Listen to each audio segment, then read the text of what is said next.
dönemde bizim partiyle ilişkimiz yoktur. Partiyle alakamız yoktur. Parti bizi görmüyor ki ve da bizimle haber ulaşacak bir imkan da yoktu. Yani bu olay Cesem'deki arkadaşların da şeyle ortaya çıktı. Cesem'dekiler propaganda amaçlı yaptılar. Yani yoksa partinin hiç alakası yok. Yani mesela bu olay niye böyle oldu? En son ben Bekka'ya giderken hatta bana dedim Mazlum Doğan ne oldu dedi. Fuat dedim Mazlum Doğan intihar etti. Dedi aman böyle konuşma. Bana dediniz ki ne oldu? Dedim gerçek budur dedim. Yani arkadaşlar bunu yaptılar. Bir de kitle üzerinde etkili olmak için kendini yakma şeyini yarattılar. Ama Mazlum kendini yakmadı. Yani gerçek konuşmak lazım. Durum bundan ibarettir yani. Bir gün ben Hayri'ye dedim ki Hayri dedim bak bizim durumumuz çok kötü. İkimiz ön sıradayız. Uşak grubu da kalabalıktır biraz. Her kuruşta insan var yani. Dedim ne diyorsun? Dedi valla Fuat artık yaşamanın anlamı kalmadı bana göre. Dedi anlama kalmadı. Dedi çünkü savunmalar da bitti sayılar. Dedi her şey bitti yani. İddianameler bitti. Yani sonuç geliyor. O zaman dedim kalk konuş dedim şey yapalım yani. Artık bir şey başlayalım dedi. Kemal Pir de demiş hayır sen birinci sıradaysan ikinci adam benim demiş yani. Kemal Pir o zaman demiş. Yani işte en son bir gün mahkemeye gittik. Hayri elini kaldırdı. Emrullah Kaya vardı. Binbaşı bir adamdı. O adam Kayserili ama çok tehlikeli bir adamdı. Yani aslında duruşma hakimiydi sanki başkan oydu. Yani o işi yürütüyordu hep. Sonra Hayri ne kadar ısrar etti istemedi. Bırakmadı Hayri konusunu. Sonra Hayri ikinci gün yine Hayri ile biz yani bir ara geldik. Dedi Fuat bunu konuşacak. Böyle elini kaldırdı. Hayri çok kibar bir insandı yani. Mesela düşman bile inanmıyorum. Hayri'den rahatsız olmuyordu. Sorumlularını yaptığı zaman kolordan insanlar özel gelip onu dinliyordu, seyrediyordu. Hayri mesela dedi rica ederim dedi. Çok önemli bir şey açıklayacağım dedi. O rica ederim deyince Emrah dedi gel. İşte Hayri o zaman daha iyi bir konuşma gerçekten yaptı ve dedi benim artık ölümüm yaşamımdan daha faydalı ülke için dedi. Ya dedi yok hayır dedi bunu yapmak olur diye bildirelim falan dedi yok kimse beni bu konuda ikna edemez dedi. Dedi artık ben işe son veriyorum. Savunmalarım bana göre bitmişler. Bu devlet bana siyasetten mahkum vermiyor ve Hayri o zaman çok enteresan tarihi bir konuşma yaptı. O mezarıma borçlu yazın. Hayır dedi ben görevimi tam olarak yerine getiremedim. Mesela Esad Oktay en sonunda geldi üzerinde konuştu dedi hayır durmuş sen burada öl dedi ben bir saniye burada kalmam. Bak bunu söyledi. Şimdi demek adam güzel gelmiş yani bazı insanların gitmesi gerekiyor ve gerçekten hayır durmuş ölüm oranında öldükten sonra bir gün sonra oradan gitmiş. Biz geldik yok yani hastaneden geldik Esad gitmiş yani. Yani çok özel bir şeydi bu öyle basit bir şey değildi yani. Hayri de sağ olsun yani gerçekten çok değerli bir insandı. 60 gün betonda yattı demedi ben betonda yatıyorum. Bir gün Emrullah Kaya dedi ya hayır dedi Abdülhacan nasıl bir insandır dedi. Hayır dedi ya Abdülhacan da bizim gibi bir insandır nasıl bir insandır dedi. Abdülhacan farklı bir şey değil dedi. Partinin bir üyesidir dedi. Bu parti belki şu anda başında olabilir ama dedi ben neysem Abdullah Öcalan ve Mazlum Doğan neyse Kemal Bir neyse Abdullah Öcalan o dedi. Yani bizim ilişkimiz bu temeldedir dedi. Yoksa Abdullah Öcalan özel bir işi yapısı yoktu. Yani dedi biz partiliyiz, pekeliyiz. Apıcı değiliz dedi. Biz partiliyiz yani. Genelde böyle bir şey vardı. Kimse hayır durmuşa itiraz edemezdi. Mesela Kemal Pir diyor doktor ne söylerse öyle olacak. Mazlum Doğan da öyle diyordu. Kişilik olarak farklı bir insandı Hayri. Bir de arkadaşlar onu de çok değerli sayıyorlardı. Hayri de bunu hak ediyordu yani. Gerçekten Hayri Durmuş'un eşi benzeri yoktur.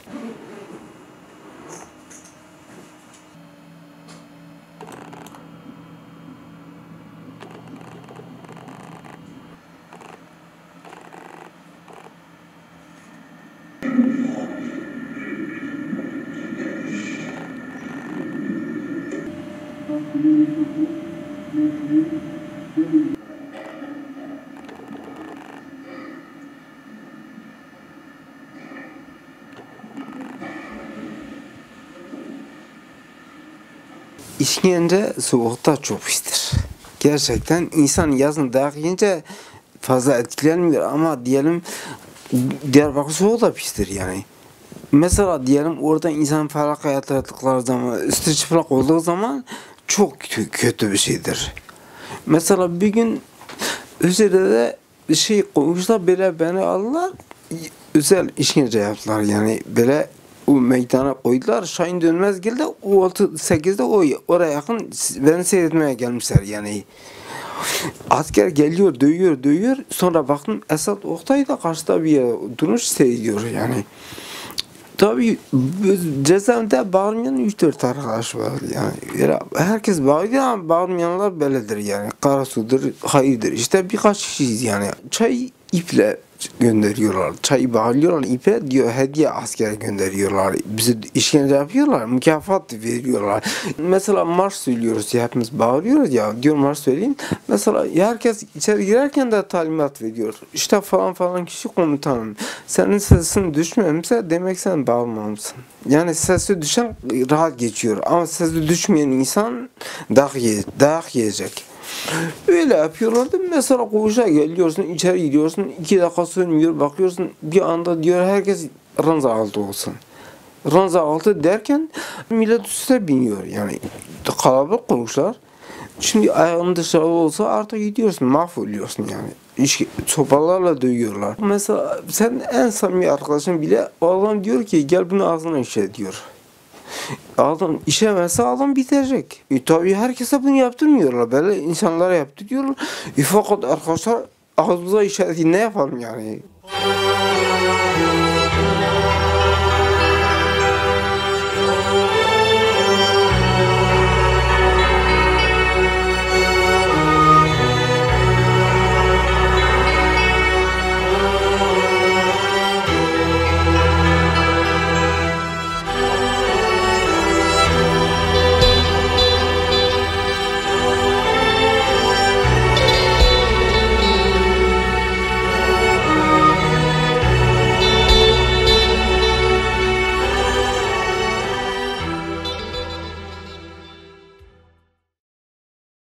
Yani 84'teki elbise meselesi doğdu ya.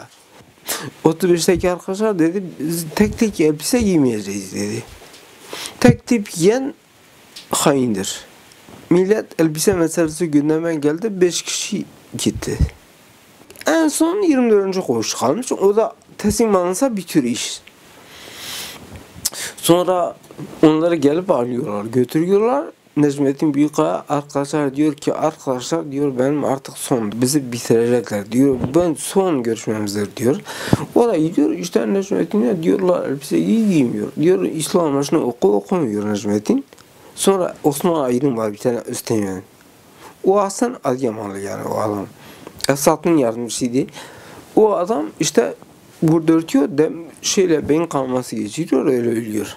Sonra Şenler de diyorlar bak onu yaptık sen de yapacaksın. Şenler kalkıyor İslam marşını okuyor. O zaman okuyor, Şenler diyor ki bana 2 saat müsaade edin, 2 saat sonra ben elbiseyi cezaevine giderim diyor. Bizim 36'dakiler kimse giymemiş gelmiş, hepsi orada. Ama 35 giyse herkes tabidir ya 35'e. Şener diyor 2 saat. Millet tabi afalıyor yani. Bunlar bize ölün dediler. Biz ölüyoruz. Bunlar niye böyle yaptı? Şener sonra geliyor. Bir tane komando. Abdullah Karaman'la beraber komandoda kara bir tane uzun adam. Bu Rıza Altun, Celalettin Derlibaş, Mustafa Karasu. Onlar birinci hücrede kalıyorlar. Muzaffer Atam mı ne? Onlar birinci hücrede kalıyorlar. Abdullah Karaman diyor hani diyor sen diyor elbise giymeyecek misiniz diyor. Yüzbaşı diyor oğlum sen bize demedin 2 saate gidereceğim. En son baktım geldi bizim müdürlerin önüne bu defa 36'ya geldi. Onlar 35 elbise giymiş. Şener ikna etmiş onları. Elbise giymişler. Sonra baktım Abdullah Karaman geldi hücremizin önüne. Ben tabii o zaman da hareket edemiyorum fazla. Baktım dedi Fuat dedi arkadaşlar hepsi elbise giydi dedi artık siz de giyin dedi. Yuvarla dedim arkadaşlar giymişse giymiştir ne yapalım yani biz giymeyiz dedim. Sonra bizim aramızda yukarıda arkadaşlar bak iple biz haberleşiyoruz tabii. Dedi yani İnanmıyorsanız ben gideyim onları getireyim elbiseyle beraber. Tabii onlar da millete dedi yani elbise giyen kefen giysin. Mesela 2 arkadaş intihar etti. Diğerleri ölüm da öldü. Birkaç kişi de darbeyle, işkenceyle öldürüldü. Necmettin Büyükağ da öyle öldü. Az sonra 35 giydi. Biz de bir hafta giymedik. Sonra arkadaşlar dedim Fuat herkesi giyiyorsa biz de giyelim. O elbise giyildikten sonra aramızda sıkıntı doğdu. Tik hoca arkadaşlar geldi yanıma yukarıdan not gönderdiler. Yani not gönderdiler kardeşim de o zaman aynı yerde kalıyoruz. Yani ben yazamıyorum bir şey ya. O işte diyalog ediyorum diğer arkadaşlara. Bakın işte diyor senler şöyle böyle yaptı. Sonra ben kardeşe bir not gönderdim dedim senler böyle yapmış dedim. Ben dedim yok bu doğal bir şey değildir yani bu normal bir şey değildir. Yani giymişse o farklı bir olaydır. Bundan sonra benimle onun arasında sıkıntı doğdu. Yok senlerle değil cezme geneliyle. Onlar ben dedim ki artık bu örgütlenmeyle iş yürümez.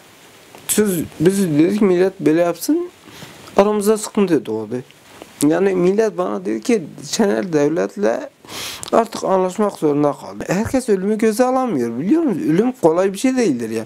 Şimdi güçlü insan da fırtınalı şartlarda böyle olur. Yani ben buyum demekle olmuyor.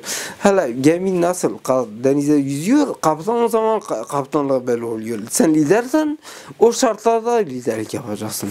بمشى الشيريوانات بمشى بالتحقيرين لجودي لمتينا لزاغروس لشنغال لباشيكا.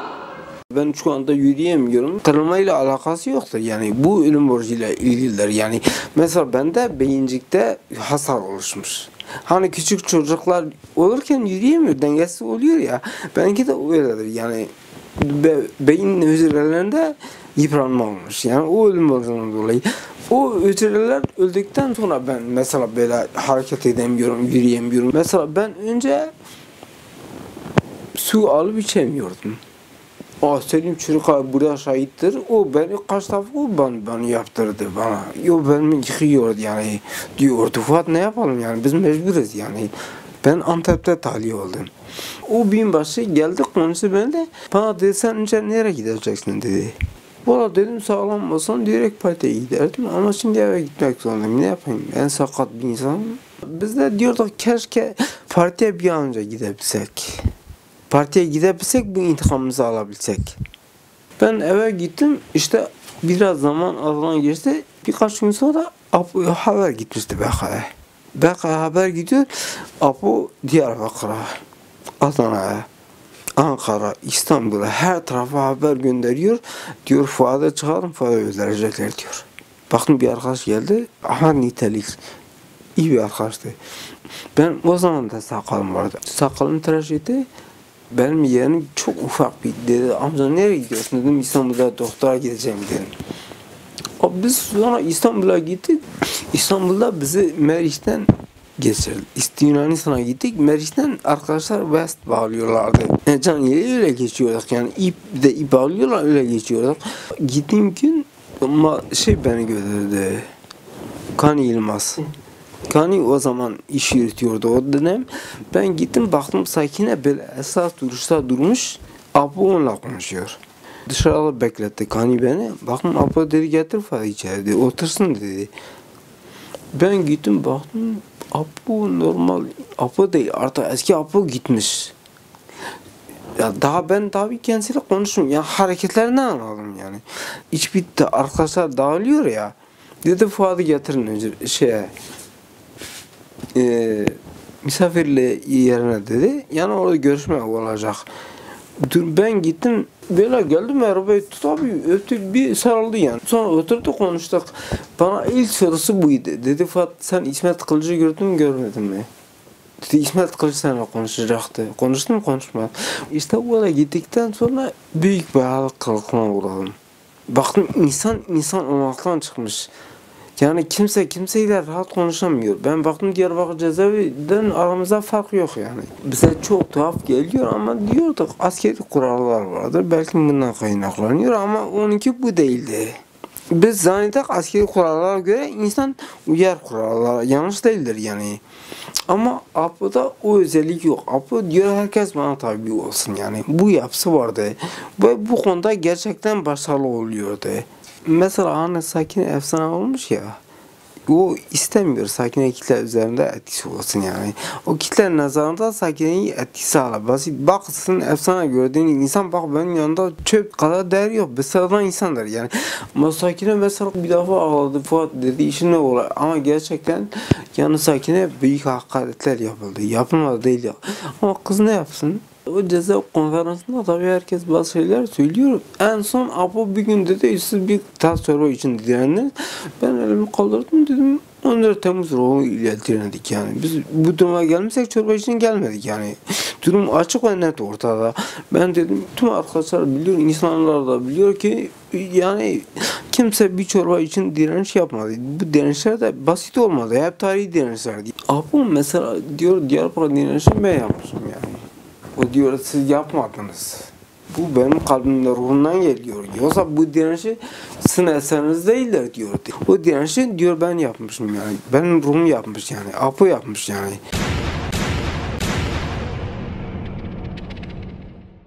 Bir gün yerindeyim baktım Selim geldi buraları simsiyah olmuş. Hep yan çamur olmuş ya.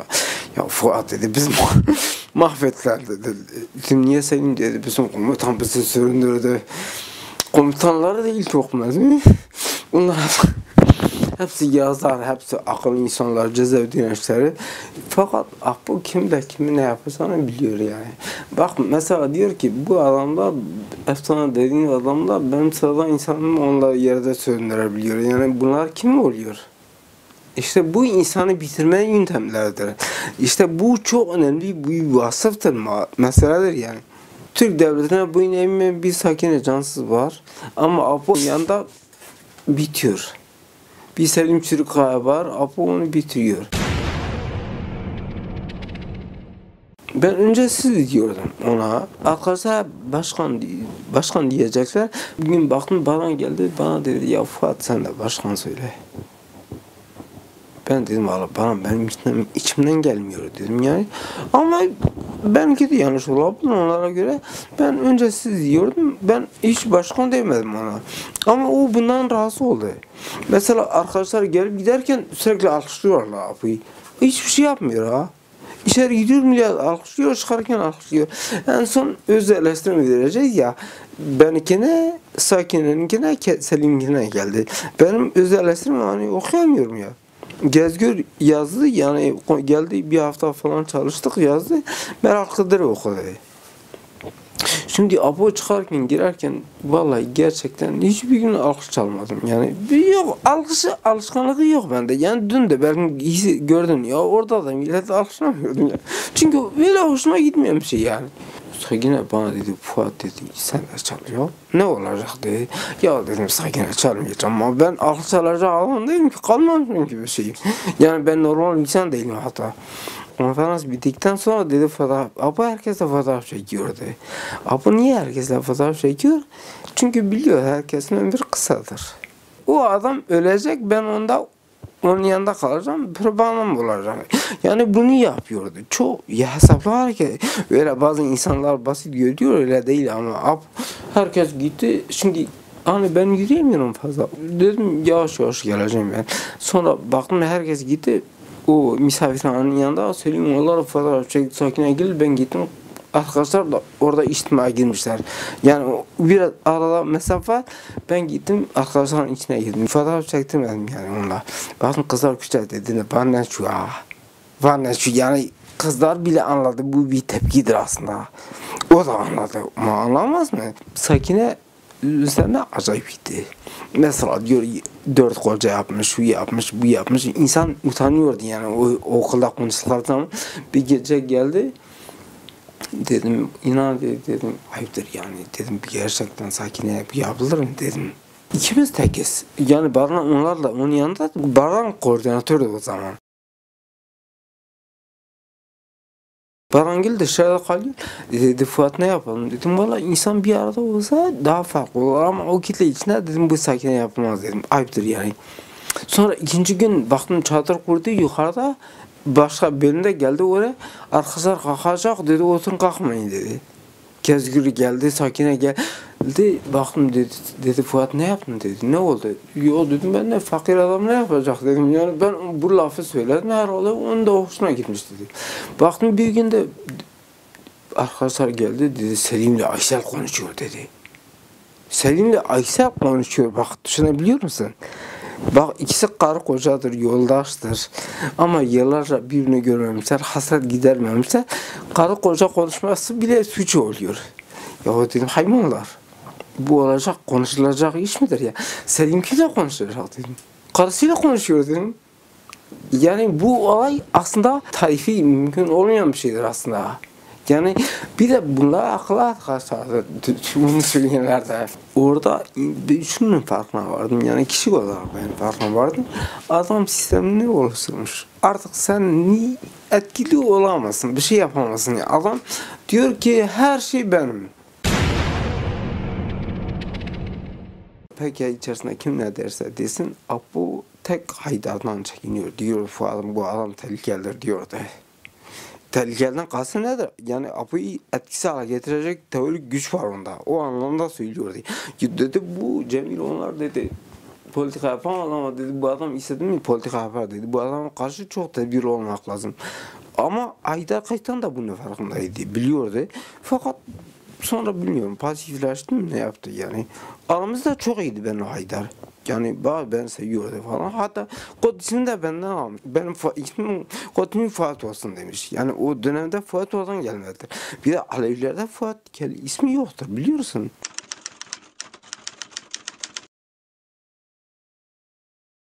Ben o zaman Baryas'a kalıyorum. Baryas'ta Bakaya yakın yerdir işte.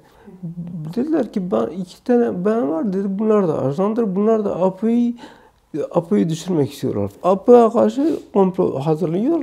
Sonra ben dedim hele onları ben konuşayım dedim. Sonra ben önce bir Sakine ile karşılaştım. Sakine ile konuştum. Sakine baktım bana dedi Apo'nun yanlışlarına karşı tavır koyuyor. Dedi onun için millet bize ajan diyor. Roza Sakine'den daha farklıydı o zaman.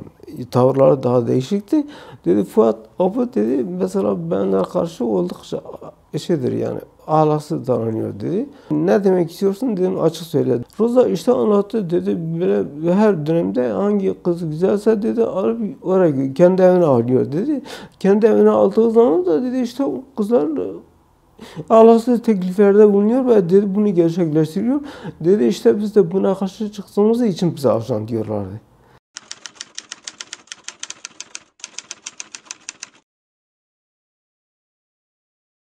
...1992 yılının Ocak veya Şubat ayında ben Beka Vadisi'nde Mahsum Korkmaz Akademisi'nde soruşturma komisyonunun sorumlusuydum. Bana tutuklu bir kız getirdiler. Adı Roza'ydı. Ve hakkında bir rapor vardı. Raporu okudum. Rapora göre Abdullah Öcalan'ın evinde yemeğine zehir korken yakalandı deniyordu. Roza, Fuat Çavgun ve Sakine ile birlikte Öcalan'ın evinde kalıyorlardı. Ben Roza'nın soruşturmasını yaptım. Bana tek cümle söyledi. Benim suçumu bir ben bilirim, bir de başkanınız bilir. Beni öldürseniz de bundan öte bir şey söylemem.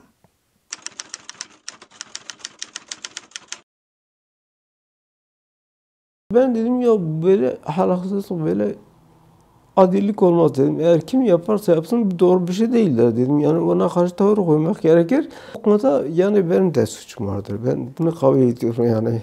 Roza bana dedi Fuat ben dedi kesin Apo'yu vururum, öldürürüm dedi. Dedi ben Apo'yu öldürürüm dedi. Çünkü o kızlara yaptığım muamelenin aynısını bana yapmak istiyor dedi. Kadına karşı zaafı olduğu için dedi ben onu yatakta yok ederim dedi.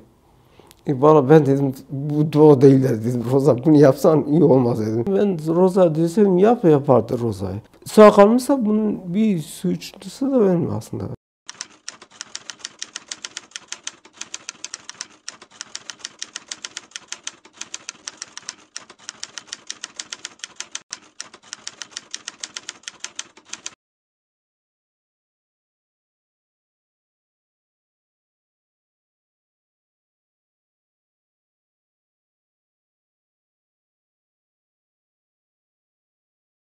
Baktım Berçem geldi. Berçem de Apo'nun yanında kalan bir kızdı. Yani Apo'nun yanında kalıyor. O da Sivaslıydı. Sarışın böyle tatlı bir kızı yani. O geldi dedi ben de bu gece burada yatacağım dedi. Dedi ben Sakine'nin yanında yatacağım. Fuat nerede yatacak? O Sakine ile o yerde yatıyor. Ben de böyle altta yatıyordum. Berçem de beraber yatıyor. Sakine ile beraber. Roza da böyle yerde yatıyor. Dedi Fuat dedi ben Berçem orada yatıyor. Ben korkmaya başladım dedi. Ben dedim bu kesinlikle Fuat'a yatağına atacak.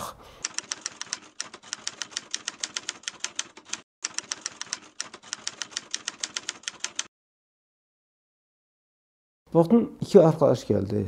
Dedi biz Fuat'ı alıp başka odaya götüreceğiz dedi. Roza dedi Fuat nereye götüreceğiz? Fuat kalkamıyor, hareket edemiyor. Dedi o başka yerde tek başına hareket edemiyor dedi. Bizim yanımıza kalacak, biz bırakmıyoruz dedi. Onlar ısrar ettiler fakat Roza ile Sakine kabul etmedi. Çünkü dedi o adamlar büyük ihtimalle seni vuracaklardı. Dedi onun için Berçem'i getirdiler dedi. Eğer Berçem dedi orada ben yatağına atılsa diyecek bak kadın yapıyor yani kötülük yapıyor biz de mecburi görevimizi yerine getirdik ne yapalım. Dedi ben sabaha kadar uyumadım. Berçem de atlamadı yatağa dedi sen böyle kurtuldun yani. Ondan sonra herhalde Berçem baktı iş başarılı olmadı. Gitti herhalde durumu Apo'ya anlattı. Apo da ondan sonra artık bu adamın burada yaşama şansı yoktur. Yani gitmesi gerekir, yok olması gerekir. En son geldi, Fuat sen git Avrupa'da sorumlu ol dedi. Aynen bu laf bana söyledi. Ben dedim yok ben sorumlu olamam. Dedim ben konuşamıyorum, yemek yemesini yiyemiyorum, yazamıyorum dedi. Ya dedi bir katip tutarsın o da sen içerini yapar dedi. Aynen bu laf söyledi inanın. Ben yapamam, mümkün değiller dedim. Sonra arkadaşlar geldi, beni uçağa koydu, gönderdiler. Dedi uçaktayken daha buradaki arkadaşlar demiş, Fuat'a dikkat edin. Stuttgart'ta bir olay oldu, millet bana haber verdi. Ben de Avrupa sorumlusu arkadaşla konuştum. Ya dedim böyle bir şey, ya dedi Fuat sen hastasın, sen karışmasan daha iyi olur dedi. Ben durumu o zaman anladım. Apo önce dedi sorumlu ol ama arkasından diyor bu adam tehlikelidir diyor, dikkat edin. Aradan birkaç gün geçti. Abdullah Öcalan Beka Vadisi'ne geldi. Yönetime geldi. Bana baktı.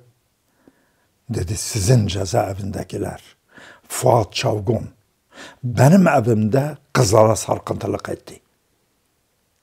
Ben onu Almanya'ya gönderdim. Kurtulduk. Felek var bir de Çelmikli felek var.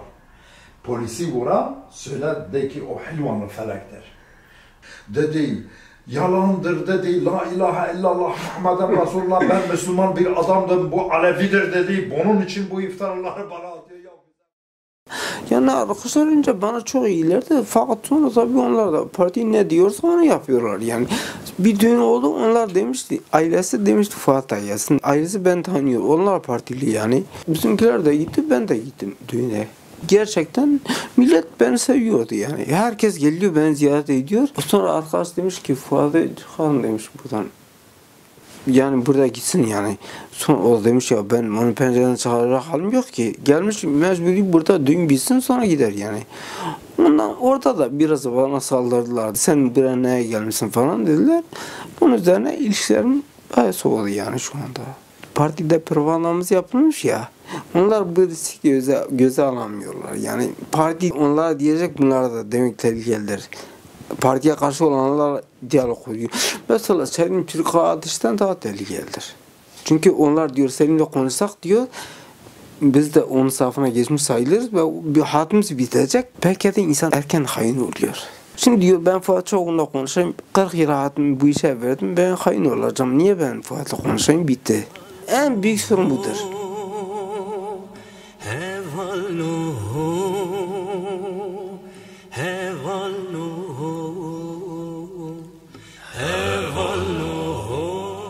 Hamit Baldemir'in kitabını ben baktım o orada yan bir benim oğlum. Bu mu?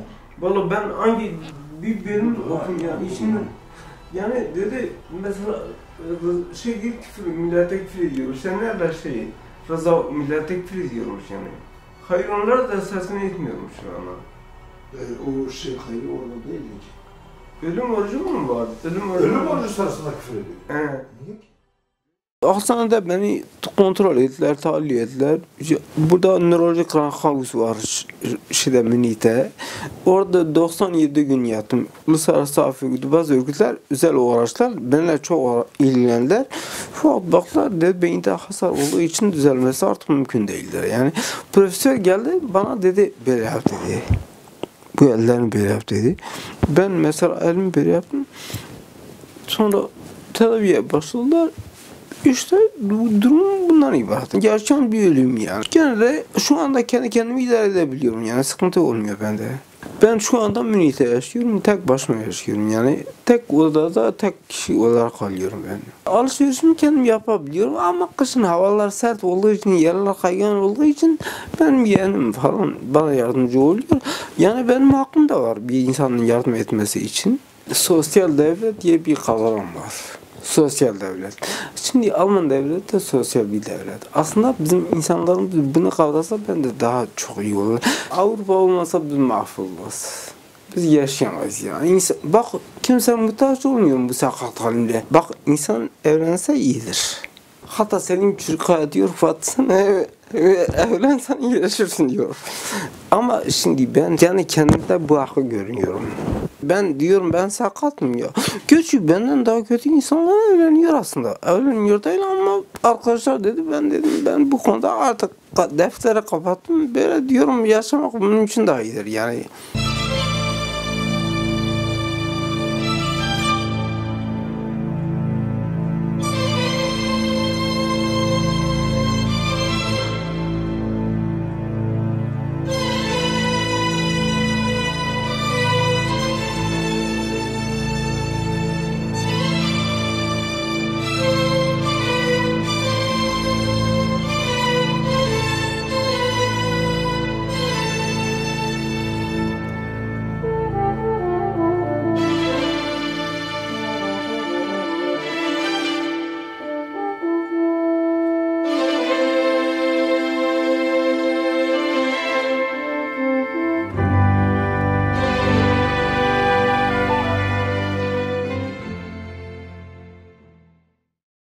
Vallahi bizim bu işe girerken işin zor olacağını biliyoruz. Önceden de biliyorduk, hesabını yapıyorduk. İnsan doğruysa, haklıysa, gerçek yapıyorsa bir şey insan halleriyle yaşar. İnsan hayallerine kavuşamadığı zaman zor oluyor. Bizim halimiz ülke kurmaktı. İnsanların özgür, eşitlik kardeşçe yaşamasını sağlamaktı. Fakat bunu başaramadık yani. Bunun için insan üzülüyor. Fakat ben diyorum her şeye rağmen yine de yürütmek lazım ve bu işi başarmak için elimizden geleni yapmak gerek. Bak her evde bugün PKK konuşuyorlar. Her evde bugün Kürdistan meselesi konuşuluyor. Bu iyi bir şeydir. İnan biz değil devletler de konuşuyor. Bugün Türkler herkes bunu konuşmuyor Kürt meselesini.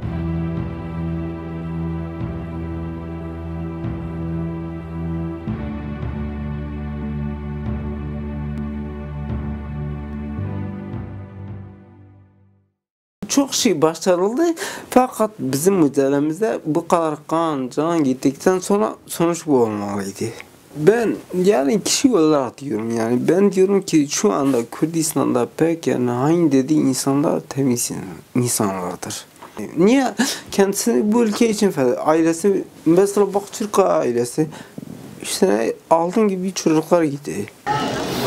Bale, Bahakra, Bezen, Ali Kari, Ali Kari, Ali Kari, Ali Kari, Ali Kari, Namı Şehir, Namı Şehir, Bizi Kürt, Bizi Kürdistan, Bizi Kürdistan.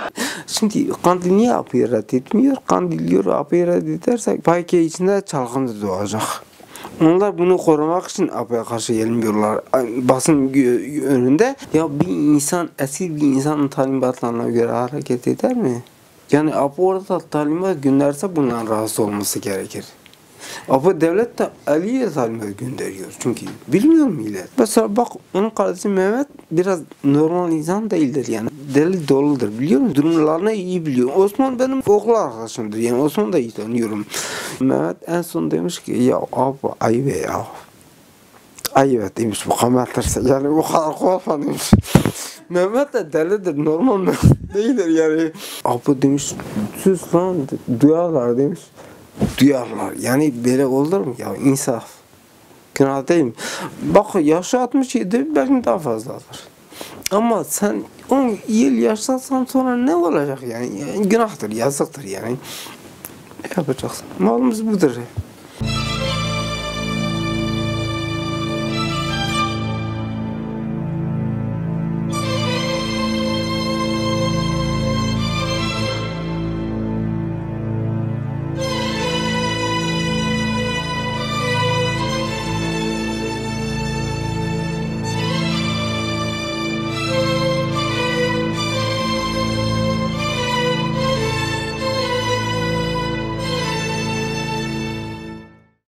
Valla Türkiye'de benim kardeşlerim duruyorum, onlarla konuşuyorum. Babam iyidir yani, ailem de eskiden beri de iyidir. Annem babam vefat etti işte. Tek annem babam vefat ederken arkadaşlar gittiler yine Gülsen'e. Ben dedim bana biraz toprak getirin. Bir karış toprak dedim mezarlarına.